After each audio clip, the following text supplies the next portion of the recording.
Cal Football 87. We'll take a look at the highlights from yesterday's game, talk with Coach Snyder, and take a look inside Cal with Christine Hansen. And now, Cal Football 87 with your host, Joe Fonzie. Yesterday's Pac-10 opener for California was the Bears' third loss in a row, but it marked the first time this season that Cal has been clearly outplayed. USC knocked off the Bears in front of 62,000 fans at Memorial Stadium, 31-14. A 7-yard USC punt after the Trojans' first drive gave the Bears excellent field position on the Cal 48. And California quickly took advantage of the opportunity. On the Bears' first play from scrimmage, Troy Taylor rolls right and flips one to Tyrone Moore out of the backfield. It's good for 13 yards to the SC 39. Moore was starting in place of the injured Chris Richards. On the next play, Taylor hits Mike Ford on a quick screen. The sophomore receiver winds his way for 6 yards to the Trojan 33. So it was 2nd and 4 when the Bears went to the ground for the first time in the game, and Moore slants for 9 yards to the SC 24.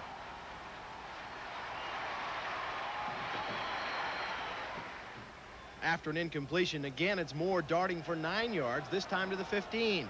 Moore carried the ball on each of the next 3 plays. Those 3 runs gained a total of 9 yards, and Cal was then looking at a 3rd and 5 from the USC 6.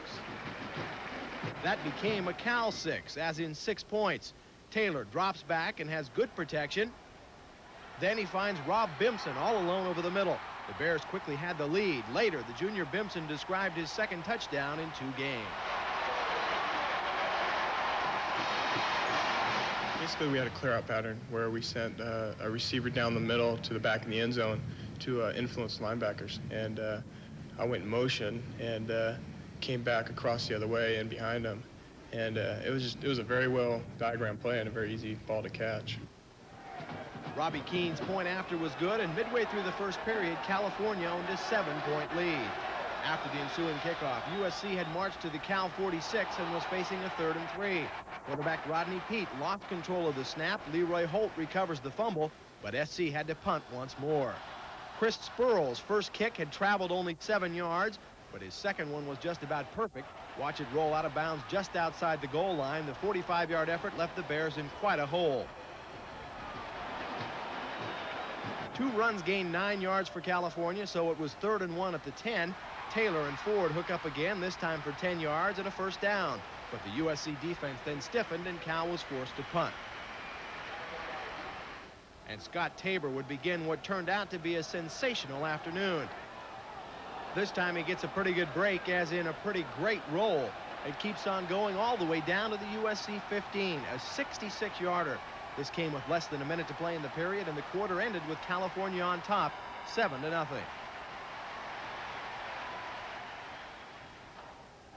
Early in the second period, Cal fumbled a USC punt, and the Trojans recovered, but the Bears were able to keep USC off the board. Here on 2nd and 10 from the Cal 27, Pete lofts one down the middle for John Jackson, but Derek Taylor and John Hardy combined to break it up, and the Bears would regain possession after another Trojan punt. Here it's 2nd and 9 for the Bears on their own 12. Taylor connects with Darrell Ingram on a tight end delay. It works for a dozen yards to the 24, but a penalty and a sack then pushed Cal back to the 9, and the Bears went into punt formation.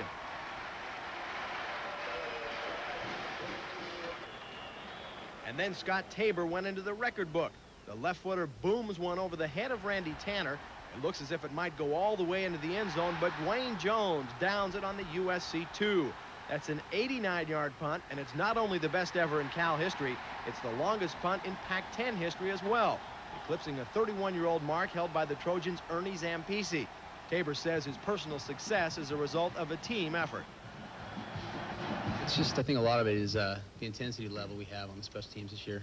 Coach Steve Marich is doing a great job, and he's really asked me to do things in pressure situations that I didn't do last year, and I'm responding, and I'm liking it. USC took over on its own 2, and the Trojans proceeded to march 98 yards in 17 plays. Here it's 3rd and 2 from the SC 10. Steve Webster darts for a dozen yards to the 22 before he's knocked out of bounds by Derek Taylor. One play later, the Trojans had a 2nd and 5 from the 27. Pete rolls left and almost just pushes one to Scott Lockwood. It works for 13 yards to the Trojans' 40. After an incompletion, Ron Sebahar stuffs Webster. It's a 2-yard loss back to the 38, and the Trojans were facing a 3rd and 12. Pete completed 9 of 14 passes in the first half for 114 yards, 15 of them here to Ken Henry, and the Trojans converted the 3rd down to a 1st at the Cal 47. 2 plays later, the Trojans again made good on a 3rd down call. USC needed 4 yards from the Cal 41, and this pass in the left flat to Webster was worth 7 to the 34. After another USC 1st down and a penalty, the Trojans had a 1st and 15 from the 22. Pete teams up with John Jackson for 11 yards to the California 11. 2 Webster runs then gave the Trojans a 1st and goal from the 6. And Webster scooted in from there. He gained 60 yards on his 14 carries in the first half. After the extra point, this game was tied at 7-7 with just under 4 minutes left in the quarter.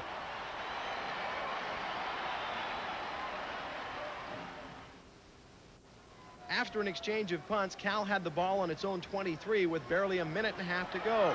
Then, for one of the few times this season, Troy Taylor made a bad decision while scrambling. His pass in the flat is picked off by Greg Cowett, and the Trojans were in business at the Bear 23.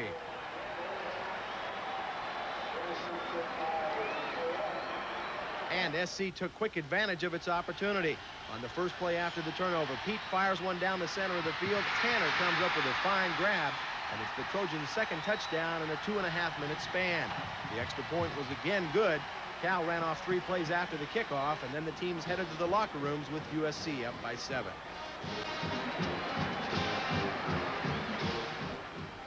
After the first 2 quarters, USC had outgained Cal 209 yards to 90. The Trojans had picked up 10 first downs, the Bears 6. We'll be back with the second half action after these messages.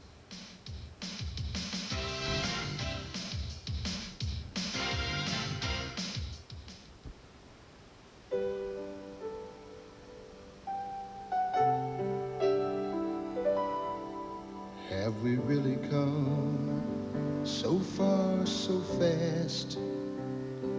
You were just a kid the last time I looked at you. A little girl of mine in a moment's time. A million years, the smiles, the tears have come and gone. And now tomorrow's here. And a new dream's just begun. My little girl had a son. When you invest, it's not just your money. It's your hopes, your dreams, your future. And that's too important to put off another day. The Franklin Group of Mutual Funds. It's a fact that 91% of all Subarus sold in the past 10 years are still on the road. It is also a fact that many cars don't last quite as long as a Subaru. Now, which compact would you rather have in 10 years? Now with 550 protection and 3.9 financing or up to $1,500 cash back at your Subaru dealer. So it's for real? We're gonna have a baby. Yeah. Can't believe it. I'm 39 years old. I'm actually gonna have a baby. I mean, it's not like I'm 22, David. Baby. Yeah, a baby. David, we're gonna have a baby. Yeah. But I don't... You're not gonna like me fat. Everything's gonna be all right.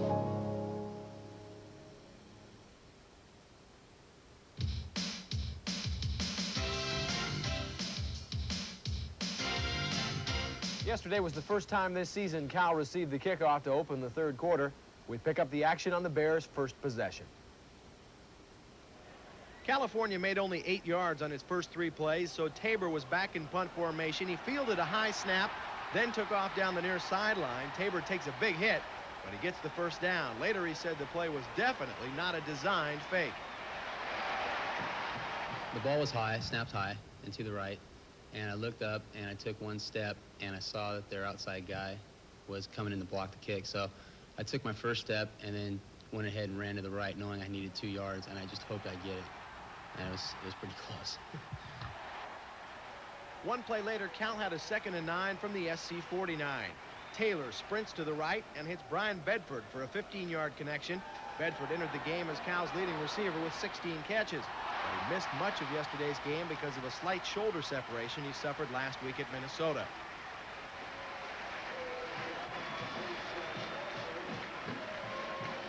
Two plays later, California had a 3rd and 4 from the Trojan 28. Moore slips out of the backfield and Taylor hits him for the first down at the 21.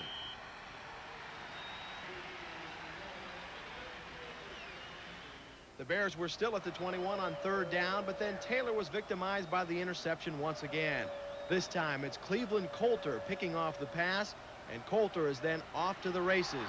He sprints down the near sideline. Taylor is the one man he has to beat, and Coulter eludes the Cal quarterback. Coulter staggers into the end zone with a 94-yard interception return. This was a swing of perhaps 10 or even 14 points, and 14 points is what the USC lead was after the conversion.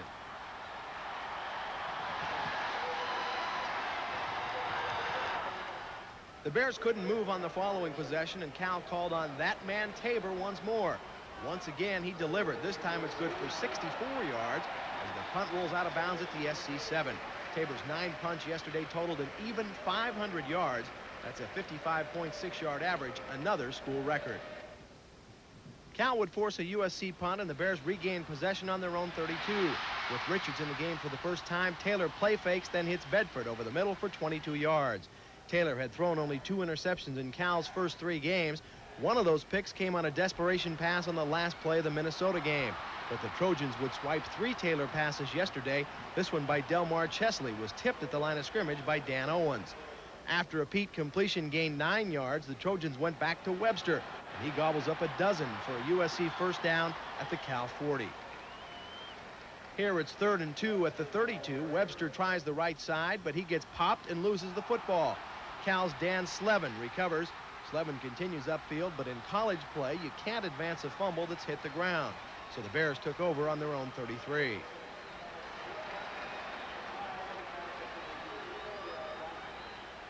The teams exchanged punts, and California then had a first down on its own 39 with under 2 minutes to go in the quarter.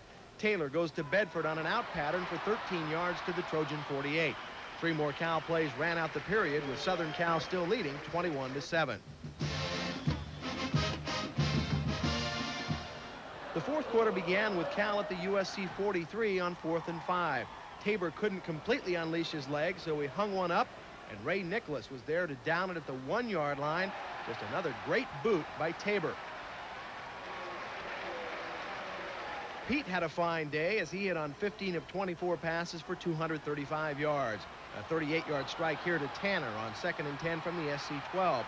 Just like that, the Trojans were at midfield. A holding penalty pushed the Trojans back to their 44. Then on 2nd and 16 from the shotgun, Pete throws the bomb again, and again it's successful.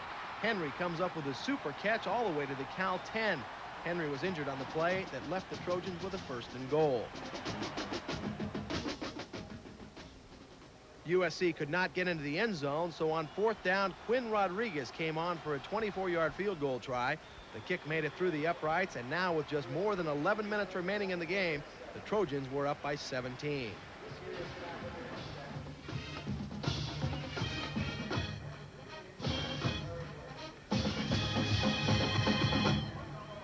After the kickoff, Cal had a 2nd and 8 on its own 26. The Trojans then dropped Taylor for a loss of 10 back to the 16. This was one of 4 USC sacks yesterday, and the Trojans put heavy pressure on Taylor the entire afternoon. SC's a great team, and they played well. You got to give them credit for it. They put pressure, pretty good pressure on me last year also, so you got to give them credit. USC regained possession on the Cal 44 after another Tabor punt. Here it's 2nd and 7 from the 41, and Webster rambles for 15 to the Cal 26. He totaled 109 yards on his 25 carries yesterday. Later in the drive, Southern Cal had a 3rd and 4 from the Bears' 9. And Pete then took it in himself. He skirts the right side and waltzes across the goal line. The conversion was again good, and midway through the final period, USC led 31-7. After another exchange of punts, Cal started a drive from the SC 44, and in 3 plays, the Bears had a touchdown. Here it's 2nd and 4 from the 38. Taylor buys some time, then fires one to Ernie Rogers for 21 yards to the 17. It's the first collegiate reception for Rogers, who's a redshirt freshman. On the next play, Taylor throws one for a wide-open Michael Smith in the end zone. This becomes the first collegiate touchdown for the sophomore, who is the son of former Raider Charlie Smith. Keene added the PAT. This score came with under 3 minutes left, and neither team scored again. California had dropped its conference opener 31-14 to USC. In the overall series between USC and Cal, the Trojans now own the lead 47-24, and there have been 4 ties. California head coach Bruce Snyder was an assistant at Southern Cal for 2 years in the mid-70s, and we'll hear from the Bears head coach when we come back.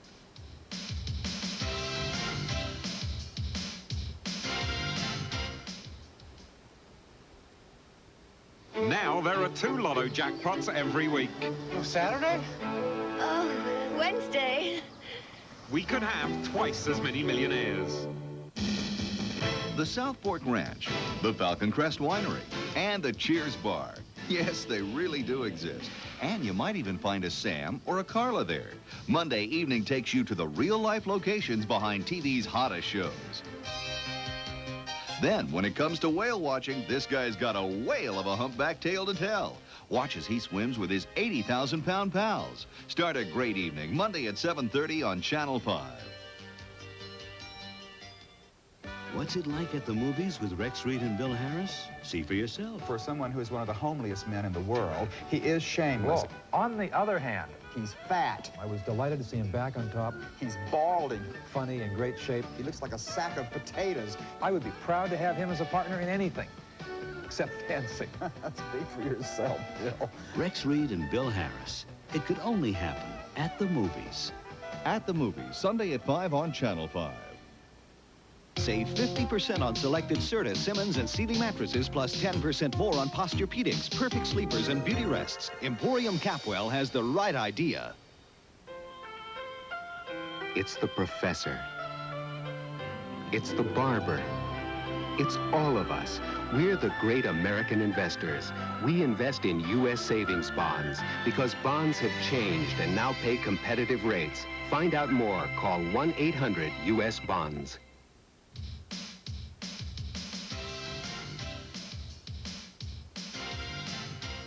With as many key players injured as the Bears had going into yesterday's game, Bruce Snyder must have known his team would have its hands full with the Trojans. After the game, he spoke with Steve Croner.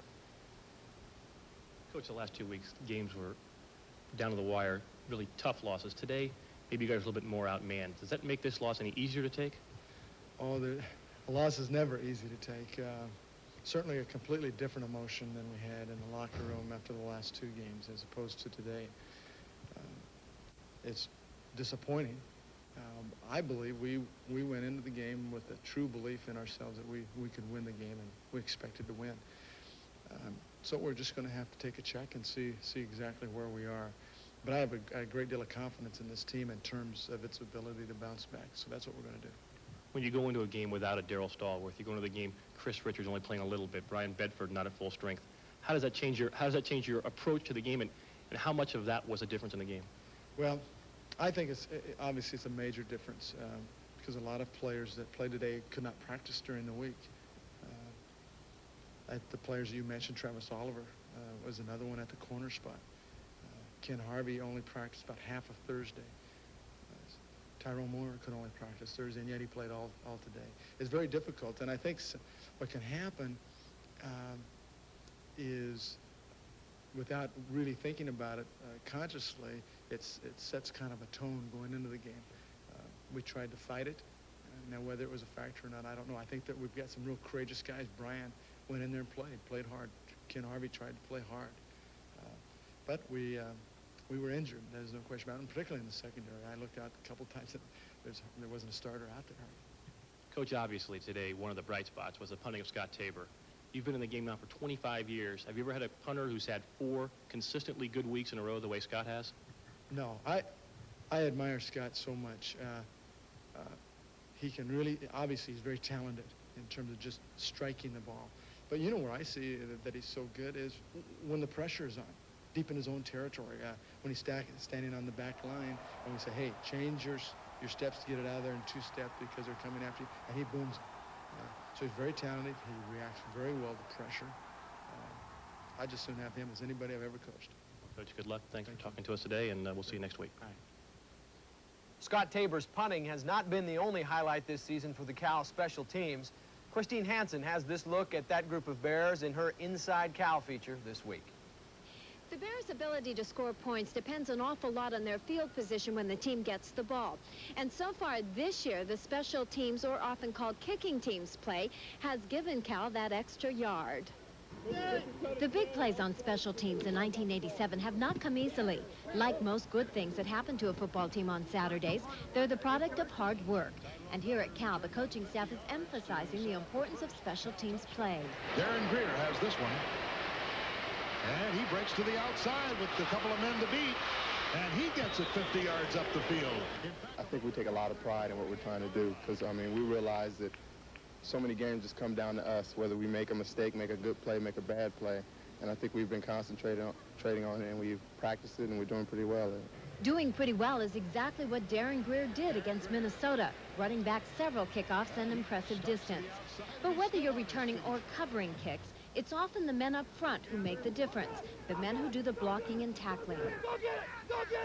Some of the qualities that we look for would be a guy that can run well and can cover and tackle and those kinds of things. And sometimes you hear the cliche that he's got to be a little crazy, and to a certain extent that's true. And we've got a few of those kind of people, but they also have to be smart players, because if you run back a kickoff and get a clip or rough the kicker, you get penalized and lose the football. It's a devastating penalty. To avoid penalties and still execute aggressively, the Bears spent a lot of time on special teams practice. It's not the most glamorous part of football, but when it all comes together on game day, as it did on the Scott Tabor punt against Minnesota, there is the satisfaction of seeing all the hard work pay off. Beautiful kick by Tabor. But of course, kicking and returning well is only half the job. The other half of the challenge is to keep the other team from doing the same. Step number 1 is to cover well. Step number 2 is to bring a kicker's nightmare to reality. Once again, it takes practice. Good eye, good eye. You know, you always risk roughing the punter and giving them the ball back, so that's why you need to practice it. But we've got some kids on this team that believe they can, and they take some pride in blocking and returning, and I think that's a real good unit too. If all this is going to work, it's necessary for the special team players to feel just as important as the starters on offense and defense. That message is delivered often, even in practice.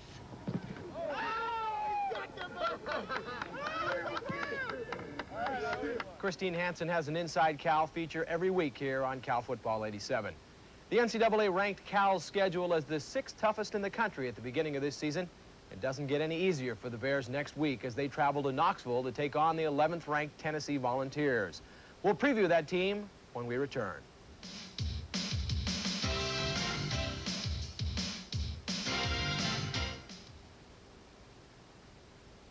Renting a carpet cleaner is always an experience. You get to travel, meet people, and even exercise. But why rent when you can own the new Bissell Power Steamer? It deep cleans carpets, spills, stains, high traffic areas, even upholstery. With the new Bissell Power Steamer, carpet cleaning will never be the same. Need some help with that? $179 now at Emporium Capwell. I don't know if you remember me, but we had the worst night of my life together. All my life I had to fight. I think war's just been declared. You guys want to go see a dead body? You're going to sleep with our client again. There's another big shot by Tyson. I think this is a nice look. Ladies and gentlemen, the Princess Trust All-Star Band! This fall, you can see it all. The Super Season on HBO, but you gotta get it to see it. Coming soon, the Winter Olympics and winter. While the athletes are getting ready, your winning Lennox team's got 0% financing for 12 months or a $100 cash rebate on all Lennox heating equipment. For the best in energy-saving equipment, call Bob Willie, Ukiah Sheet Metal. Thanks, Dave. We appreciate your business. Meet my friends Doug and Marty Larson from AAA Energy Systems. We can help you with any residential and commercial heating or cooling needs. Give us a call. Enjoy the Olympics this winter and pure winter comfort from your Lennox dealer. It's a fact that 91% of all Subarus sold in the past 10 years are still on the road. It is also a fact that many cars don't last quite as long as a Subaru. Now, which compact would you rather have in 10 years? Now with $550 protection and 3.9 financing or up to $1,500 cash back at your Subaru dealer.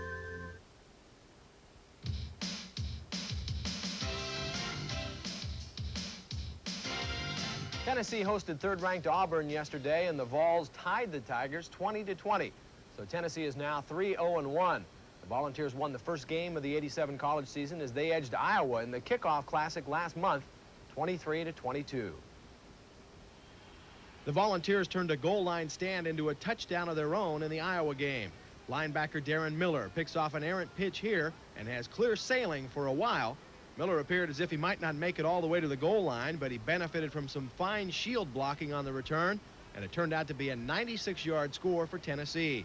The Vols won the game in the final seconds on a 20-yard field goal by Phil Risch.